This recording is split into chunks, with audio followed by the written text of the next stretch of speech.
Welcome to At Issue. Thank you so much for joining us. I'm H. Wayne Wilson, and I have the opportunity to discuss with the leadership of Peoria School District 150 several different issues. They've been in the news a lot, as you are well aware, including an incumbent of the school board who was defeated in the election recently, a 1% sales tax that failed. We also have the issue of a group called Change 150 that's asking for some changes. We're going to discuss that with Reverend Linda Butler. Reverend Butler, thank you for joining us. Thank you for having us. She is a school board member for District 150 in Peoria. To my left, your right, we have Dr. Grenita Lathan, who is the superintendent of District 150. Thank you so much for joining us. Thank you. And also Debbie Wolfmeyer is here. Debbie is the vice president of District 150 School Board. Thank you for joining us. Thank you. Let's start with the 1% sales tax. The proposal was to, across the county, not just for District 150, the entire county, which would be 18 public school districts, a 1% sales tax dedicated just to infrastructure capital improvements, not to education. That failed 69 to 31. It failed in the city, it failed in the county. Your take in terms of what you're going to do in the future for capital improvements? Well, it's disappointing because that would have been an opportunity for us to have a new income stream, which is very difficult for us to find. But we're just going to have to reassess some of the things we would have liked to do. We are still going to have some things that are required, and we're going to have to sit down and find out where in the budget we're going to be able to do those health, life, safety things. So it's going to put more of a strain on our budget at this time to find a way to do those things that have to be done. And then there will be some things that were on sort of a wish list that we won't be able to do. What are some of the things that have to be done? Health, life, safety as it relates to, roof issues, as it relates to our heating and ventilation, replacing boilers or repairing those. So those things need to be addressed, and we'll have to do that and still find a way to do it. And how do you go about doing that? Once again, we look at our budget. We'll have to look at where we can make the necessary cuts. We're not receiving the financial support that we need from the state, so we're going to really have to examine our budget. We have to look at every department, look at every position, look at all of our different funding sources and make some decisions, because we must address those health, life, safety issues at our schools. Before we get to the other election results, you mentioned look at our budget. The entire budget is, of course, is impacted by what could be another cut in state funding. You have balanced the budget for 3 years in a row? Yes. How are you going to continue to balance the budget in the face of continuing declines in state support? It's going to be very difficult, and we will probably face a deficit as we move forward in the upcoming school year or the next fiscal year, and it will be very difficult, very difficult. What areas, or have you even looked far enough yet to determine what you might recommend for where you're going to hold back? The first area we start looking at is staffing. We do that because of the fact that we have to follow our contracts as it relates to notifying staff if we're going to implement a reduction in force. So that'll be the first area that we're looking at, and we've started to look at that as we start planning for the next school year. So we'll start looking at staffing. We'll look at what other concessions we can make as it relates to our expenses, overall operating expenses. Let's turn to that other election result. There was a race for the school board. The incumbent lost to Sue Wostenholm, who, an interesting race, because she had decided she wasn't, after being put on the ballot, she is not going to serve. Assuming that she does not serve, that she does say, I can't serve, what is the process that's involved? The process involved is to then allow the community to step forward, and someone says that they would like to be on the board, and then the board consider those individuals as an appointment to the board for that year of government. And that is effective June 30 is the end of the term for Laura Patel. That's correct. And then July 1, you have how many days? 45 days. And Change 150, the group that had supported the Wostenholm campaign, is suggesting that they're going to offer up some names. Will you consider those names? We will consider anyone who shows an interest in wanting to be on the board. So of course we would. If someone comes forward and follows whatever process we put out there to say they want to be on the board, we'll consider anyone who puts their name in. And we've been through that process before when we had to appoint someone to the board who filled the remaining term of one of the previous board members. So with that being said, yes, all the individuals that made application for that position we considered. Let's continue the conversation about what Change 150 would like.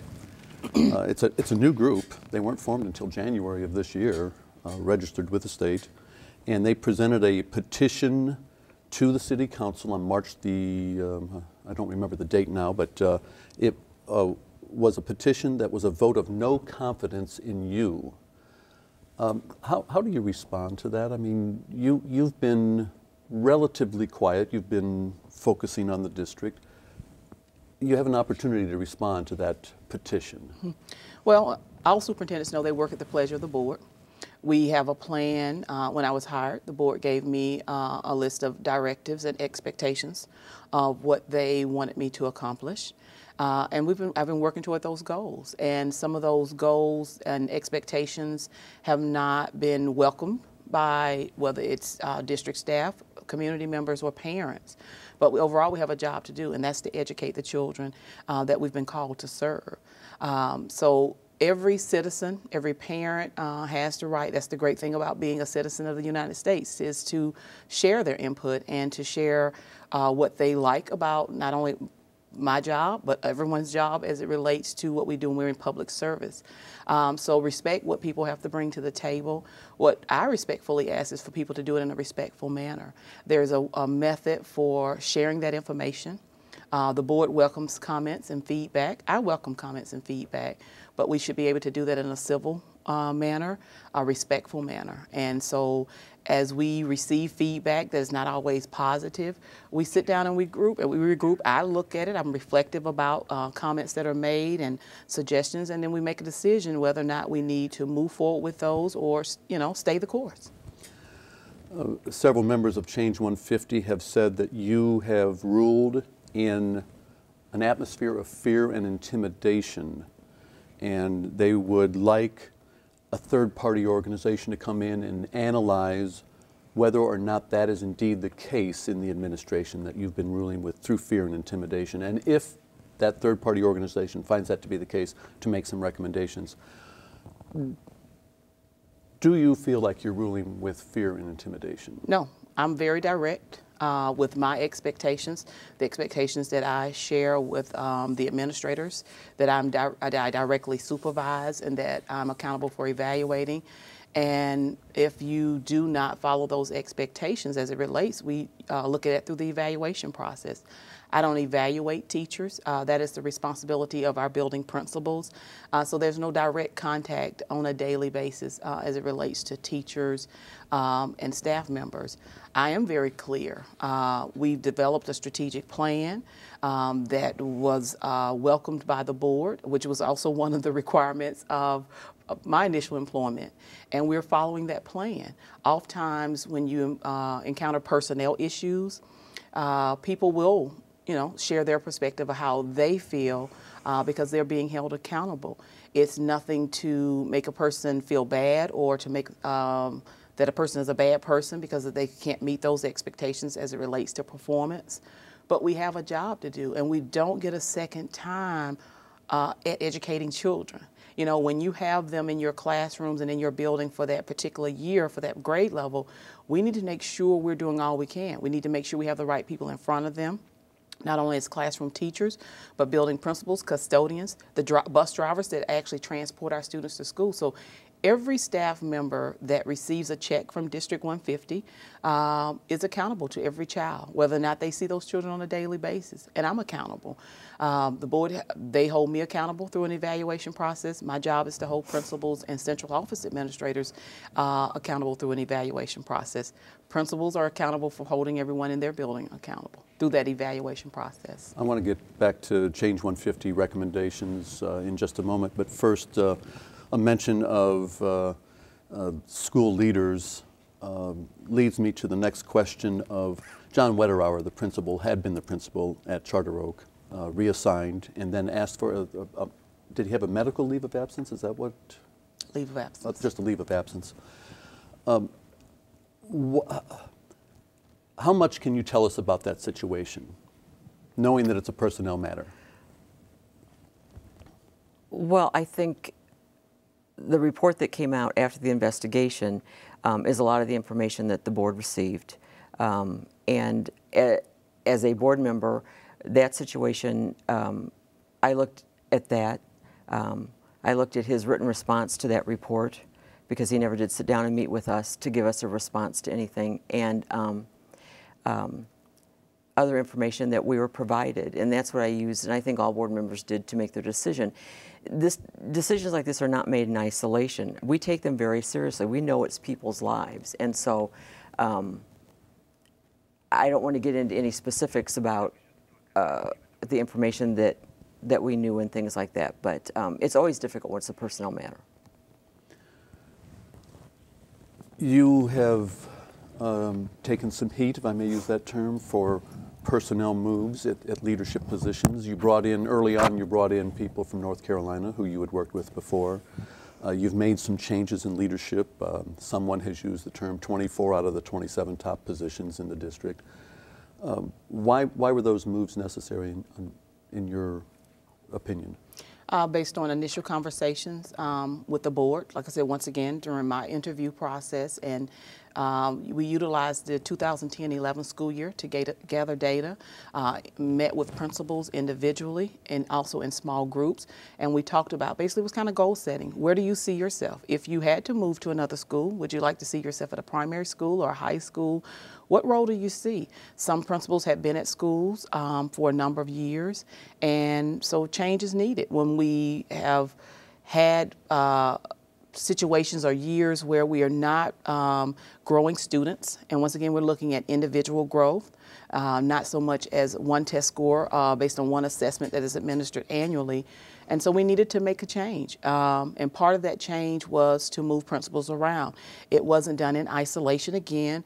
Principals knew up front. Actually, they knew in January of 2011 that between January and March we would be sitting down again to follow up, to ask those questions about leadership moves. Then the central office level cabinet members and I discussed it based on the schools that they supervised, and then the board and I discussed those that rationale for why a person was being moved to another school, and that supporting information of why that person would be successful in that school. One of the things with principals is constantly, and I asked them, what do you need from me in order to be successful in your job and to do your job? What does your school need? What do your teachers need? What do your students need? And we've looked at individual schools. We've added the additional resources based on the input from principals, also the input from their ULT, which is a Universal Leadership Team.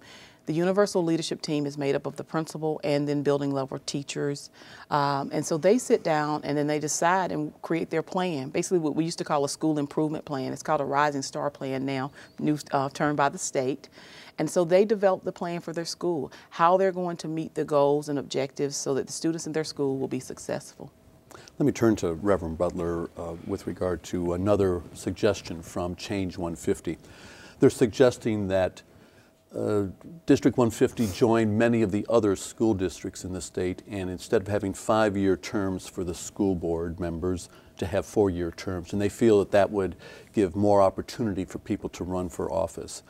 How easy is it to change from 5 to 4, and would you support such a change? It's not easy to change from 5 to 4 because of our charter for our community education program. So that's not something that we can do as a board. It will require legislative activity to do that. So that is something that would have to be addressed at another level with another governing body if that is to happen. In regards to the 4 to 5 years, I'm okay with the 5 years. It's a little challenging though when we meet with other districts and their terms are 4 years.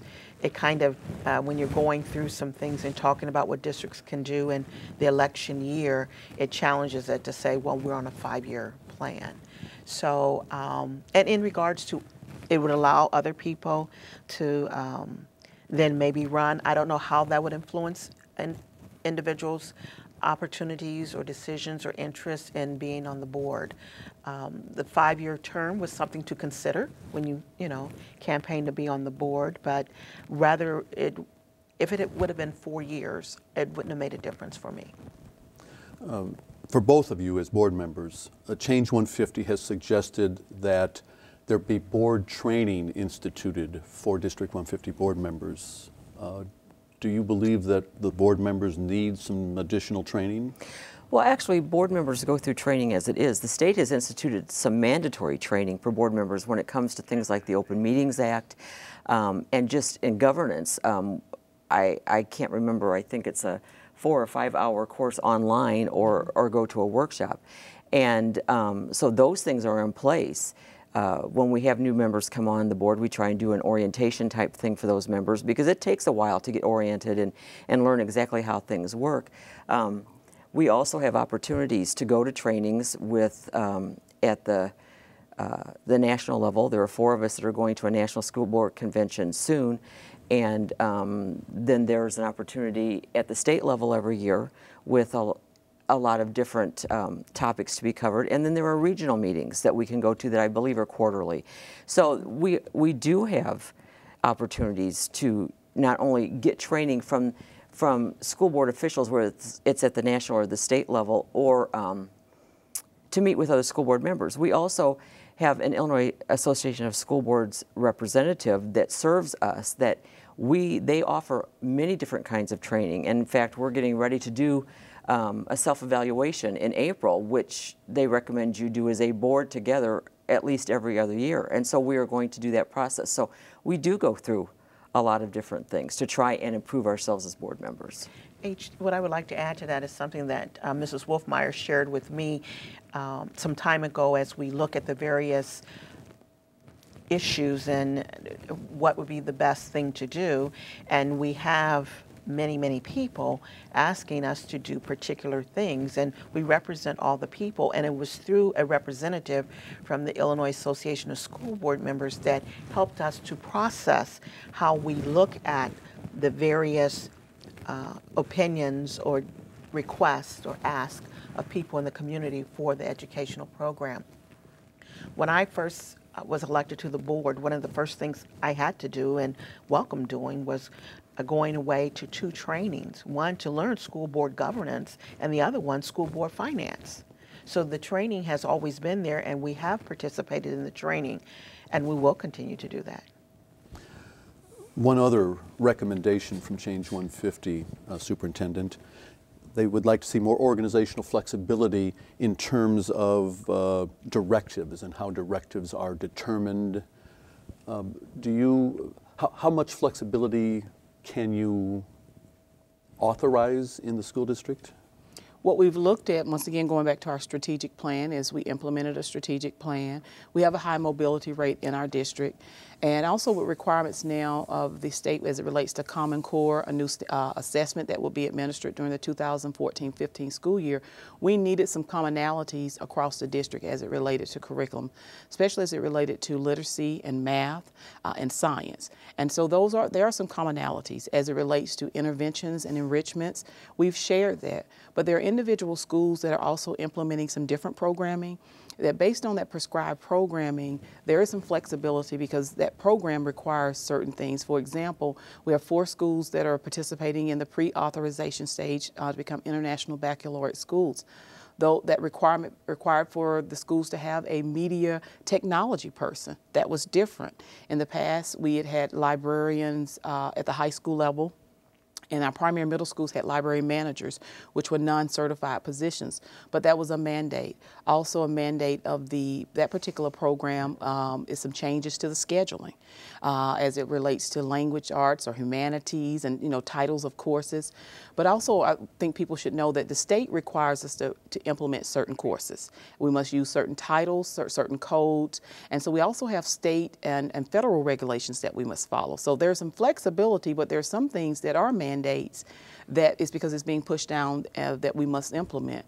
But we also want to make sure we're fair to all students across the district and all teachers and principals. The new state requirement is that principals and teachers' evaluations be tied to student growth, meaning we use some types of assessments to analyze if teachers and principals are growing students on an annual basis.